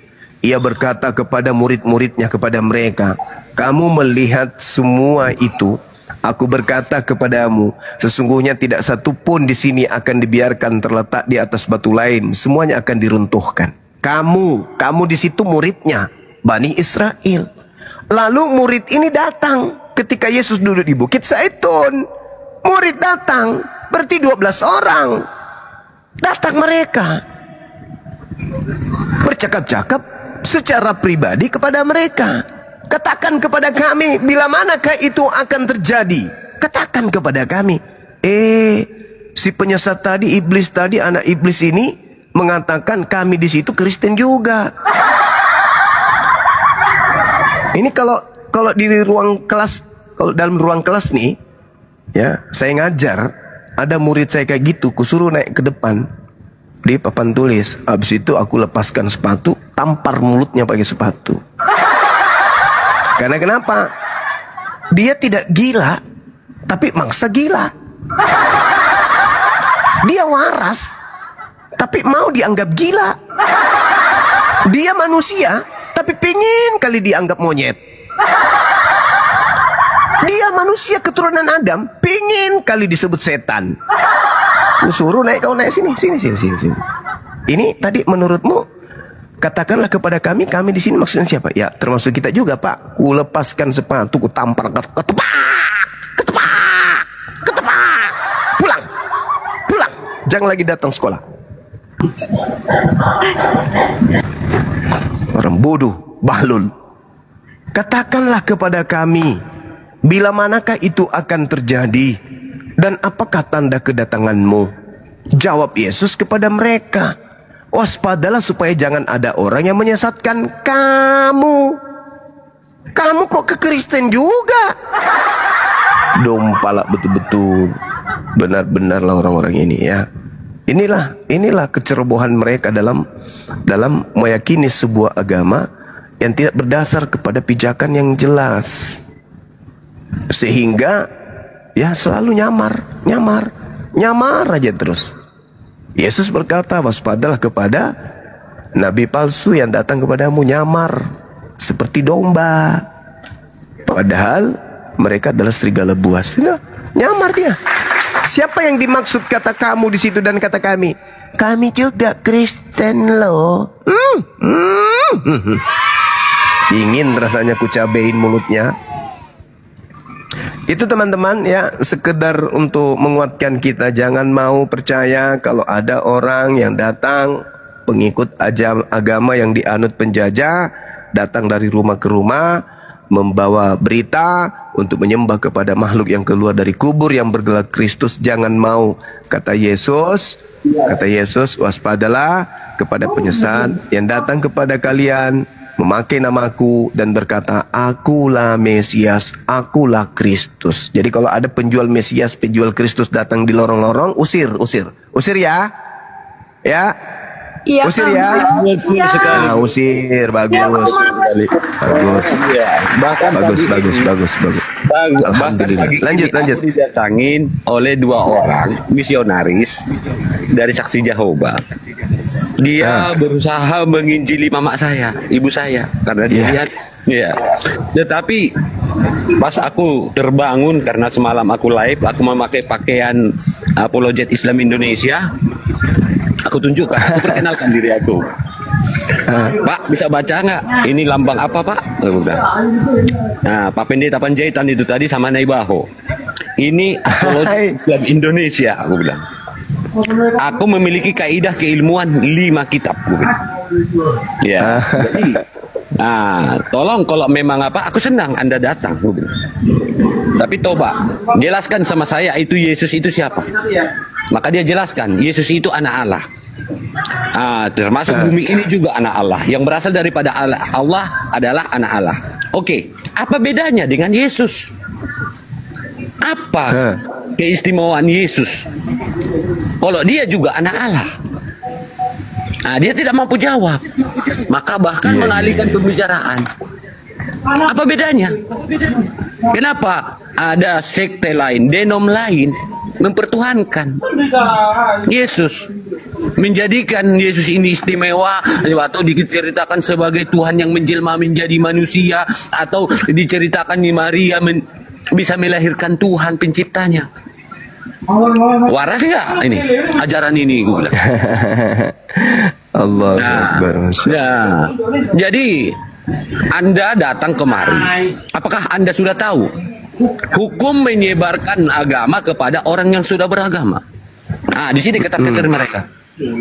Saya saat mau buka live, mereka malah kabur ya. Di sini. Saya memang justru mukadimahnya tadi terlalu keras. Langsung ke poin sehingga mereka tidak mampu jawab. Apa bedanya? Sayangnya nggak di video, Bang. Ada, aku posting hanya sejengkal sedikit waktu dia mau mau keluar. Cuman sayangnya tadi HP aku di dalam kamar, aku bangun langsung berbicara langsung dengan mereka. Mereka ketakutan dengan video, Bang. Mereka ketakutan saat kita mau melive-kan, mereka ketakutan. Itu tadi saat aku buka live, dia langsung kabur gitu. Balik kanan. Iya, langsung balik kanan mereka. Jadi di sini misionaris ini tidak akan berhenti. Mereka berusaha membodohin. Karena apa? Tanpa mereka bisa mendapatkan orang bodoh, maka gereja tidak akan terbangun. Mereka nggak bakalan makan. Karena mereka ini menjadikan gereja ini adalah bisnis untuk meraup keuntungan dari orang-orang yang mau dibodohin. Jadi saudara-saudaraku, gitu. Ya, ini usaha yang mereka lakukan, mengajak mereka dari jalan kebenaran atau keluar daripada kebenaran yang sesungguhnya. Sasaran mereka kita muslimin. Karena bagi mereka agama Islam itu bukan agama, bukanlah sebuah agama. Padahal yang sebenarnya innani adallahi Islam, hanya Islam agama daripada Allah. Di luar Islam mereka adalah agama yang diciptakan oleh nafsu-nafsu, iblis-iblis yang menciptakan. Ya, maka ajaran mereka ini, kata Yesus Wahyu 3 nomor 9, adalah ajaran iblis, jemaat iblis. Jemaat iblis ini senantiasa ingin merusak, ya, ingin mengambil keuntungan. Ya, mereka menciptakan agama. Nah, bahkan tadi dia katakan ya, orang ini saksi Jehovah. Kami tidak berpatokan dengan Bibel katanya. Kalau Anda tidak berpatokan dengan Bibel, jadi kitab apa yang Anda imani? Saat saya dalil-dalil Yohanes 13 nomor 2, 13. Bagaimana pemahaman Anda Yohanes 13? Kami nih mengikuti itu, bahwa Yesus itu bukanlah Tuhan melainkan Tuhan. Oke. Kalau memang itu sumber hermeneutika mana yang Anda gunakan? Apakah Anda sanggup mengatakan orang-orang denom di luar daripada agama Anda, di luar daripada denom Anda? Apakah Anda sanggup menyalakannya? Apakah sanggup Anda membidatkannya? Nah, dia tidak sanggup menjawab. Ini sesuai dengan pribadi. Kalau memang pribadi, kenapa Anda menyebarkan agama? Saya tanya sama Anda, apa kitab acuan Anda? Mereka tidak mau menjawab, Gurunda. Mereka tidak mau menjawab. Kitab dari mana? LHI kah? Atau ada kitab lain? Maka genap. Kalau Anda, maka genap kata Yesus. Menambah-nambahin kitab suci, menambah-nambahin apa yang tertulis. Mereka mendapat surga terendah, yaitu neraka. Itu kata Yesus. Berarti Anda melawan Yesus sendiri. Nah, di sini. Iya. Dia bertentangan dengan Yesus yang tidak pernah mengenal Kristen, seperti yang Gurunda katakan. Memang betul. Kristen tidak pernah dikenal oleh Yesus. Kristen adalah agama yang dibangun dari Romawi atau Yunani, yang lahir daripada percampuran orang tradisi Yahudi dengan tradisi pagan Yunani. Ini ajaran siapa? Yang menceritakan bahwa Yesus itu mati terbunuh untuk menjadi Tuhan. Yohanes 13 nomor 2. Ini rekayasa daripada iblis, dan inilah keinginan daripada iblis. Maka iblislah sebagai inisiator lahirnya kekristenan. Ya. Siap. Ya, silakan. Ya. Agak noise Bang Ali. Wah, kabur ini hotel. Iya, agak noise. Mama ada di samping. Lanjut. Siap. Mohon maaf ya, noise soalnya kawan-kawan. Mohon maaf, nggak apa-apa. Mantap sekali. Keren. Masya Allah. Silakan. Banyak sekali yang typing di bawah tapi tidak berani naik gitu. Kenapa ini kalian ini? Naiklah. Dek, saya makan siang dulu ya. Sambil Baik, menyimak, mendengarkan. Dinaikkan aja hotelnya. Baik, Abang. Masih mau nanya, Bang Zuma udah makan? Biasanya makan. Mau makan kan? Belum, Bang Jay juga makan. Enggak, aku nggak tanya samamu, Jay. Aku tanya Bang Zuma.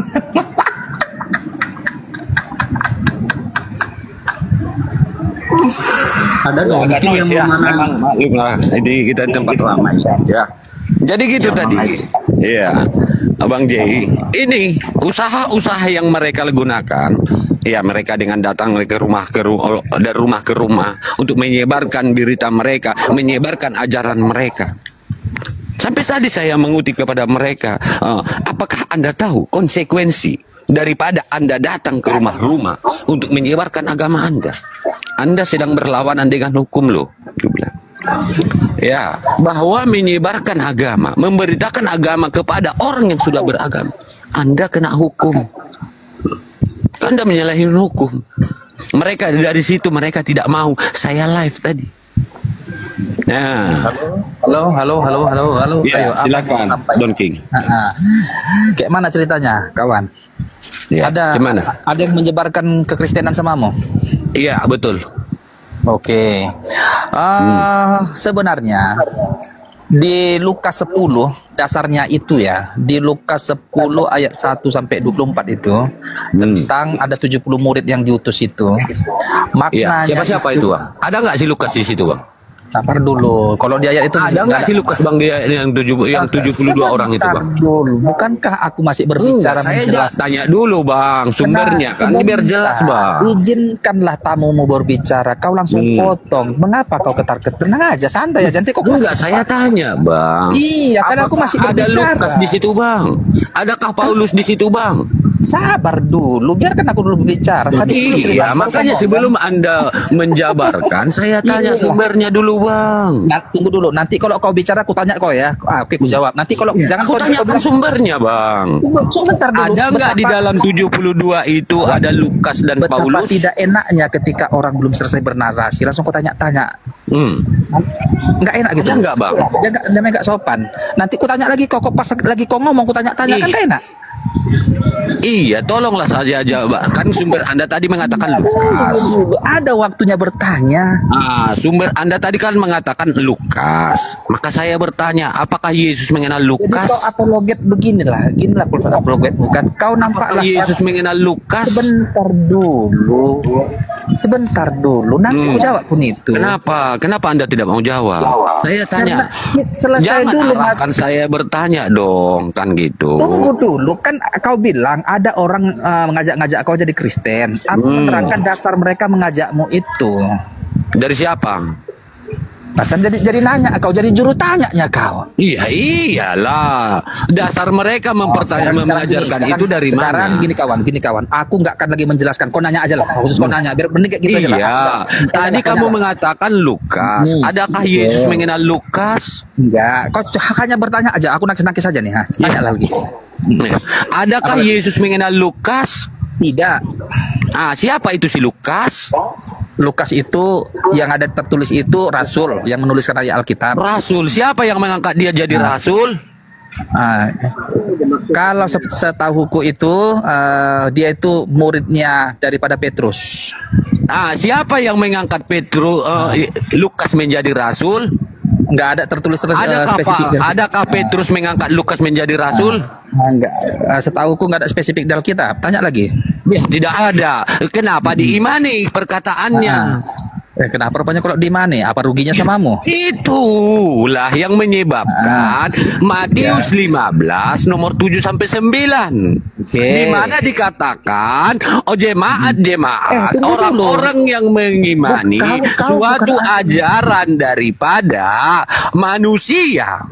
Ya, bukan, mereka kita adalah bukan- orang-orang munafik. bukan Di jurusanmu, Markus 7 nomor 6 dan 7. Jangan mengambil Hai kesimpulan orang-orang agama orang. munafik, benarlah nubuat Yesaya tentang kamu.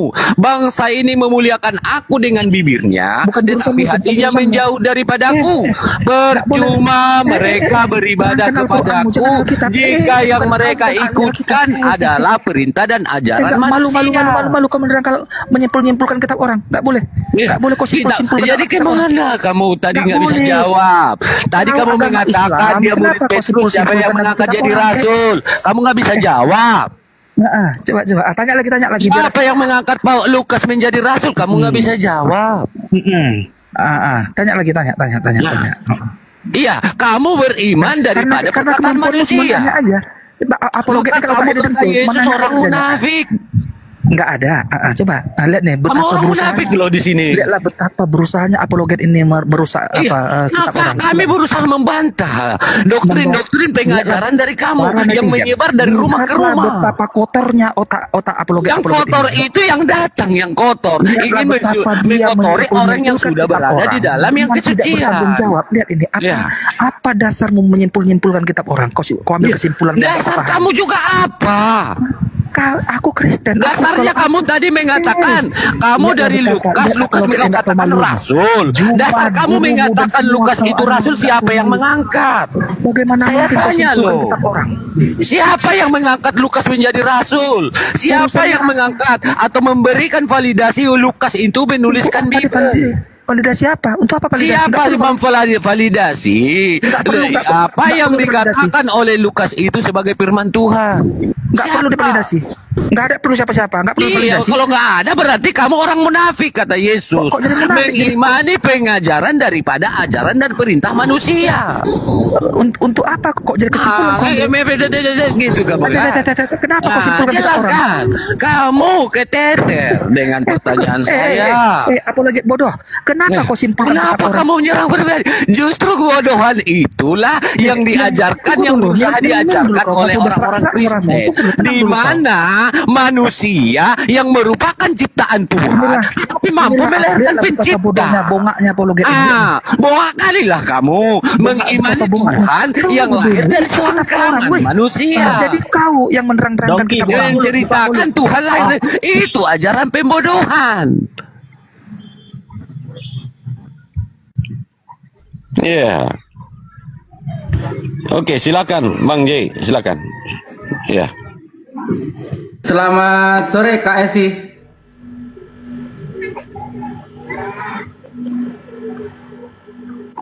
Selamat sore, assalamualaikum. Waalaikumsalam warahmatullahi wabarakatuh. Oh, Muslim abangku ya.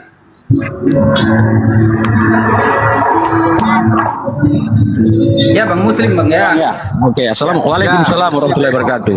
Ada yang mau disampaikan Bang? Muslim dari Sumatera Barat. Padang. Iya, iya. Oke, terima kasih. Kita kacau memang. Iya, kacau kan? Kacau mereka. Betul sekali. Karena mereka tidak sanggup membenarkan agama mereka. Karena memang yang membangun agama mereka hasil dari nafsu-nafsu pikiran manusia. Bilang aja Ini. tadi Bang Andi. Bilang aja tadi. Dia pendusta. Kan tadi Iya, bilang Bang betul. Zuma tadi. Pendusta udah bis. Jadi memang mereka ini adalah ajaran-ajaran pendusta. Roma 3 ayat 7. Jika kemuliaan Tuhan semakin berlimpah oleh dustaku. Dasar pembangunan agama mereka dari dusta. Filipi 1:18. Sebagaimana Kristus diberitakan baik dengan maksud jujur maupun berdusta, aku tetap bersuka cita. Berbahagia Paulus mengajarkan agama, membohongi jemaat. Ya, menipu jemaat, menipu manusia untuk menjadi menjadi apa dia di situ? Menjadi rasul, teman-teman. Nah, makanya saya tanya tadi, yang mengangkat Lukas dan Paulus itu menjadi rasul siapa? Nah, siapa yang mengangkatnya?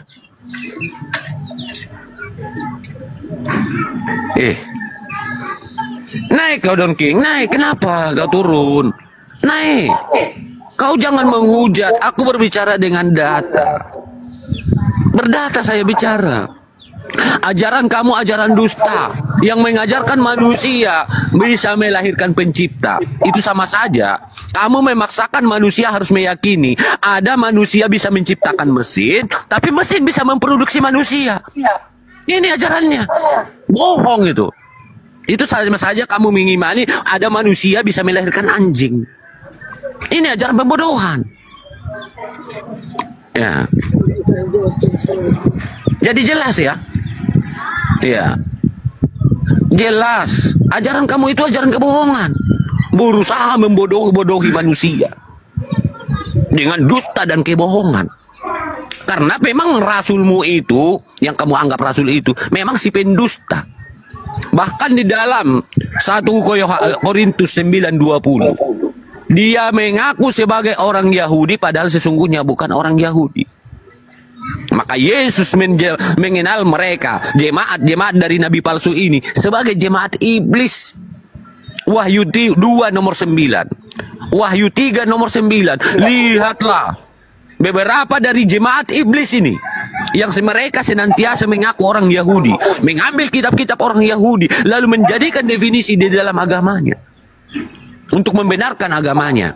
Mereka adalah jemaat-jemaat yang mengaku dirinya orang Yahudi padahal sebenarnya bukan orang Yahudi. Maka mereka adalah bagi Yesus adalah jemaat iblisis. Ya, jemaat iblis. Ya. Kau nggak mampu Don King. Kalau kamu naik, ya coba. Nah, mampu nggak kamu berbicara dengan data? Bukan dengan congor, dengan menghujat atau menyerang personal.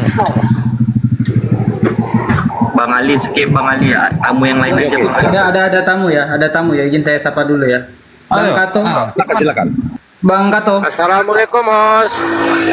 Waalaikumsalam warahmatullahi wabarakatuh. Muslim. Nah, ini mak aja dulu, nanti kalau Oteng nggak ngerti kasih dengan fakta. Baik. Makasih Abang ya. Assalamualaikum warahmatullahi wabarakatuh. Iya, sebenarnya aku mau bernarasi dikit ya. Nanti kalau salah dibenerin aja. Sebenarnya kalau saya kan buat tema ini kan Yesus dipaksa jadi Tuhan. Karena memang tidak ada satu dalil pun di dalam Bible itu yang menyatakan Yesus itu Tuhan, kawan-kawan ya. Sama sekali tidak ada. Justru saat seseorang, kata Gurunda tadi, dari Kristen ke Muslim, artinya orang itu udah sembuh, dia udah nggak sakit lagi kejiwaannya. Ini udah nggak sakit jiwa lagi kami ya. Kenapa? Karena kami percaya sama Yesus gitu loh. Karena kan di dalam Bible itu ada begitu besar kasih karunia Allah akan dunia ini sehingga Dia menganugerahkan anaknya yang tunggal loh ya, bukan yang tumbal disitulah. Jika engkau percaya, engkau akan memperoleh hidup yang kekal. Aku sama si Sal ini nanya, Yesus, kayak mana hidup yang kekal itu Yesus?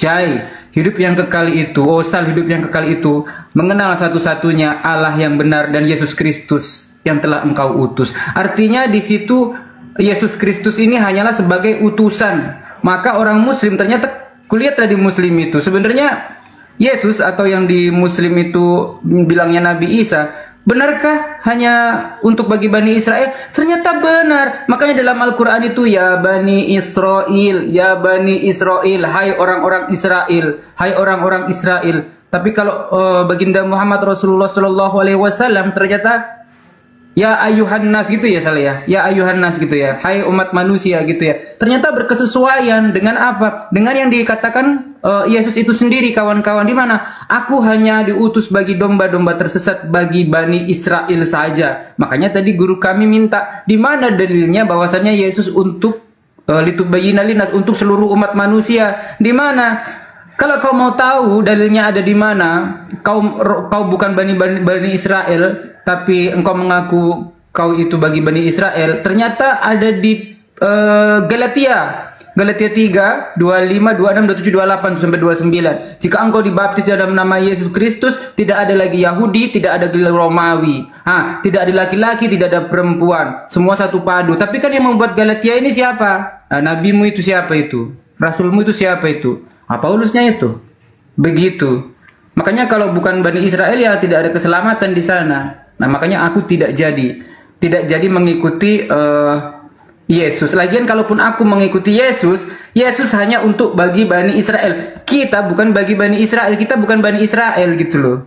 Kita ini orang Indonesia, orang yang lain juga gitu, kawan-kawanku ya. Lagian kalau Yesus yang asli itu tidak mengajarkan ke gereja. Yesus yang asli tidak mengajarkan tidak bersunat. Bahkan setitik saja hukum Taurat itu batal, maka akan menempati tempat terhina di kerajaan langit, katanya. Tempat terhina di kerajaan langit itu mana? Ya nerakanya itu. Gitu. Nah, sebenarnya Tuhan kita itu sama, kawan-kawan ya. Kalau di Tuhan seluruh alam itu satu. Yang ada di surat apa itu? Al-Fatihah sebenarnya. Bismillahirrahmanirrahim. Dengan menyebut nama Allah yang Maha Pengasih lagi Maha Penyayang. Alhamdulillahi Rabbil Alamin. Segala puji bagi Allah Tuhan semesta alam sekalian. Namun ada di antara manusia-manusia ini yang mengikuti, yang telah diwaspadai atau setelah dinubuatkan oleh Yesus bahwa harus wadah terhadap penyesat yang akan datang kepadamu yang menggunakan namaku. Jika engkau percaya, engkau akan disesatkan. Ternyata benar loh. Benar, ternyata disesatkannya itu orang-orang itu. Mereka hendak menipu Allah, sebenarnya mereka menipu diri mereka sendiri. Ada di mana itu? Ada di surat Al-Baqarah itu ya. Jelas itu. Bahkan kalau kita lihat antikristus itu ada di mana? Antikristus itu yang tidak mengakui Yesus datang sebagai manusia dan sebagai anak manusia. Di mana itu ada? Ternyata bukan di Muslim. Kenapa? Karena orang Muslim mengakui bahwasanya Yesus datang sebagai manusia dan sebagai anak manusia. Bahkan Yesus itu akan tetap selama-lamanya itu sama. Bahkan ketika Yesus datang untuk kedua kali atau Nabi Isa datang untuk kedua kalinya, itu akan nampak di atas langit. Kau akan melihat anak manusia di atas langit. Ya, matahari menjadi gelap, bulan-bulan tidak bercahaya, bintang-bintang berjatuhan. Itulah tanda kedatanganku yang kedua, katanya Yesus. Nah, ternyata yang datang kepada Paulus, siapakah engkau Tuhan? Akulah Yesus yang kau aniaya. Nggak pernah Yesus bernubuat bahwasanya dia akan datang dalam bentuk cahaya atau bentuk roh. Nggak ada. Itulah penyesat itu. Makanya 13 buku Paulus yang ditulisnya ada Titus, Korintus, Galatia, Efesus, Filemon, Tesalonika. Itu diilhami dari apa? Diilhami dari yang namanya hantu belawi itu tadi, yang mengaku Yesus. Begitu kawan-kawan ya. Makanya kalian hati-hati. Kalau ada pemurtadan di tempat-tempat kalian, jangan kalian mau, hindari itu semuanya ya. Karena sudah waspadalah terhadap penyesat. Itu tadi. Itulah penyesatnya datang. Jadi penyesatnya itu bergelar Kristus. Jadi kalau misalkan ada, ini orang Islam nih, waspadalah terhadap nabi-nabi palsu yang menggunakan namaku dan berkata akulah dia. Kalau nanti kita diwaspadai gelarnya itu Rasulullah Shallallahu Alaihi Wasallam, artinya orang Islam yang harus kita waspadai. Tapi kan di sini itu tadi, jawablah sendiri. Begitu kawan-kawan. Apa itu? Ya, karena Allah kan berfirman, ya ayuhan nasu ubudu rabbakumul ladzi khalaqakum wal ladina min qablikum la'allakum tattaqun. Wahai manusia, sembahlah Tuhanmu yang menciptakan kamu. Nah, itu kan seluruh manusia diperintahkan. Tetapi ketika orang dah menyembah Allah Tuhan itu esa, menjadikan Nabi Muhammad adalah Rasul dan Yesus menjadi utusan, maka dikatakan nanti orang-orang yang beriman dan bertakwa itu dikatakan ya ayyuhalladzina amanu, wahai orang-orang yang beriman. Nah, yang diperingatkan nanti misalnya wahai orang-orang beriman, janganlah kamu mencela orang lain. Nah, itu contohnya di surat Al-Hujurat ayat 11 nanti. Jangan memberi celaan kepada orang lain, celaan-celaan yang hina. Nah, itu Allah sampaikan. Misal kutanya samamu, siapa yang diberikan kuasa, siapa yang diberikan segala kuasa yang ada di bumi ini? Siapa penguasa bumi ini? Iblis, menurut daripada Bible. Lalu yang setelah keluar dari kubur itu, waalaikumsalam warahmatullahi wabarakatuh, yang dia mati kan, dimasukkan ke dalam kubur kan ya. Nah, sesuai kok bukan bom Kak Iwan. Di Lukas 4 pasal ke-6 itu berarti siapa itu? Penggenapannya di mana itu?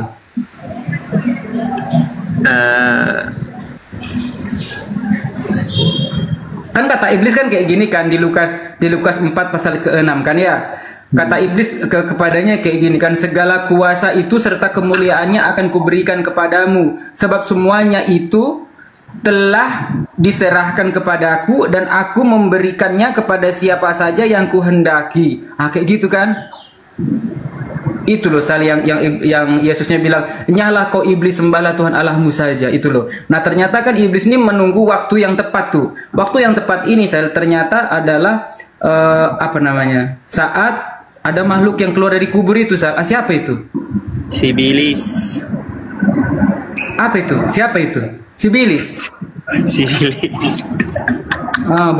Berarti yang Yohanes 12 pasal 31 itu sekarang berlangsung penghakiman atas dunia ini, sekarang juga penguasa dunia ini akan dilempar keluar. Berarti itu Sibilis ya? Iya, paman. Oh, berarti yang mereka sembahkan itu Sibilis. Iya, paman. Oh, gitu ya. Ya. Oh, ya. Oh. Ya. Oke, salah. Jai. Aku baterai HP ku low, jadi aku pamit dulu ya. Oh iya siap. Oke, Bang Kupra. Terima kasih. Jazakallah Bang Kupra. Yo, lanjutkan perjuangan. Assalamualaikum. Itu ada tamu, Bang Sitorus, silakan. Bang Sitorus, selamat siang Bang Sitorus. Islam Kristen. Assalamualaikum warahmatullahi wabarakatuh. Waalaikumsalam warahmatullahi wabarakatuh. Ada yang mau disampaikan Abang Da? Saya nyimak aja di bawah aja Bang. Sehat selalu buat semuanya ya. Para guru-guru tuh. Kurang jazakallah Bang. Kasih Abang. Turunkan aja Bang, aku di bawah aja. Baik. Ya kawan-kawan yang belum follow akun-akun Gurunda di atas, silahkan di follow. Ada Ustadz Miftah juga, ada Sisal, ada Bang Ali Aceh, ada Mahadewa juga. Silahkan di follow ya. Terima kasih. Akunku juga kalau mau di follow lah.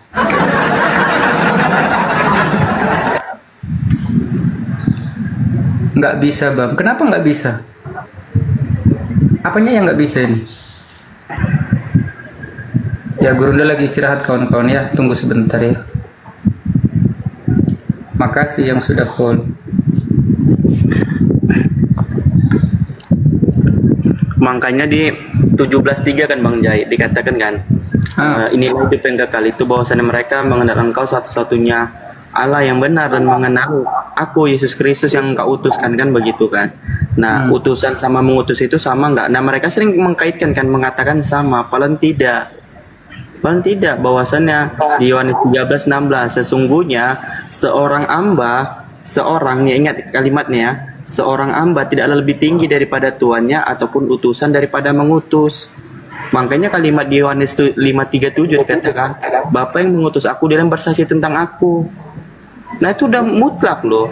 Begitu juga Nabi Muhammad, walladzi arsala rasulahu bil huda wa dinil haqqi liyudhhirahu 'alad-din kulli wa kafa billahi syahida. Cukup Allah yang mengutus Nabi Muhammad menjadi saksinya. Makanya 29-nya dikatakan potongan ayat pertamanya itu, potongan ayat 29-nya yang awal tuh Muhammadur Rasulullah, Nabi Muhammad hanya utusan Allah.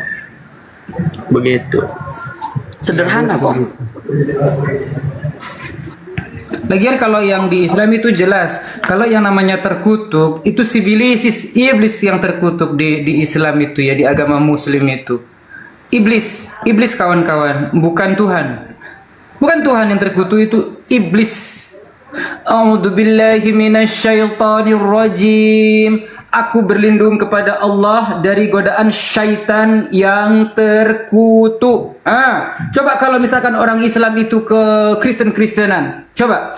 Misalkan kalau Galatia 3:13 kan Kristus telah menebus kita dari kutuk hukum Taurat dengan jalan menjadi kutuk karena kita. Sebab ada tertulis terkutuklah orang yang digantung pada tiang salib ya. Kita tanya itu sama si Sal ini kalau waktu oten. Sal, yang digantung di atas salib itu siapa? Yang di atas salib itu Yesus, dia bilang. Lalu bagaimana kalau misalkan kita ganti, kalau orang Muslim ini ke Kristen-Kristenan? A'udzubillahi minasyaitonirrajim. Aku berlindung kepada Allah dari godaan Yesus yang terkutuk gitu. Ngeri kali.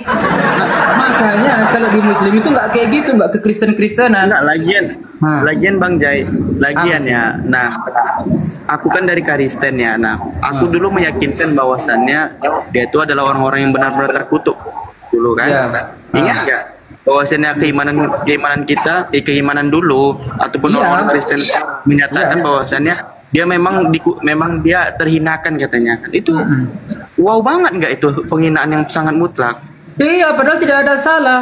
Lagian kalau kita baca kitab Ulangan 21, Kilang 23:21, jika ada orang yang digantung semalam-malaman di atas pohon, jangan kau biarkan semalam-malaman di atas pohon, ya kan? Karena itu adalah orang yang dihukum oleh Elohim. Orang dihukum oleh Elohim, oleh Tuhan loh di atas pohon itu. Nah, kalau kita ke 27-nya itu ternyata aku baca ya, itu orang fasik menggantikan orang benar begitu. Ada tamu dulu. Halo Bang. Bang Dimas.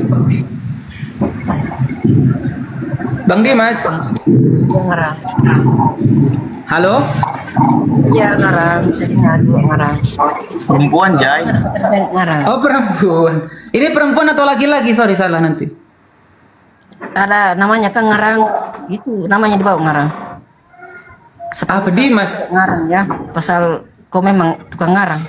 Saya ngarang. Maksudnya Dimas ini maksudnya apa? Kalau laki-laki atau perempuan? Diam-diam suka mas suka Dimas ini apa ini? Hah? Kami ngarang, udah ada kami ngarang. Itu kan tertulis loh. Tertulis loh Kak, ada Bible di depanku ini. Ngarang. Ya ada Bible ini. Coba, Oke, gini aja, siapa Bang yang Jai. terkutuk itu? Bang Jai, kita tanya aja Bang Jai. Sekarang Bagus ya. kakak meyakinkan nggak? Sekarang kakak meyakinkan nggak bahwa di terkutuk di kayu salib? Yang Enggak, aku tanya kakak ini sekarang meyakinkan tidak bahwasan di situ. Ya dengar dulu, Sal, dengar dulu gantian Bu, ya gantian. Ya silakan Bu, gantian. Dengar bagus-bagus ya. Yang terkutuk itu manusia. Kenapa? Karena manusia itu mempunyai dosa keturunan dari Adam. Paham tidak? Di mana Bu? Tidak. Di mana itu? Oke, tanya Abang Teh. Berdosa. Serem Serem loh.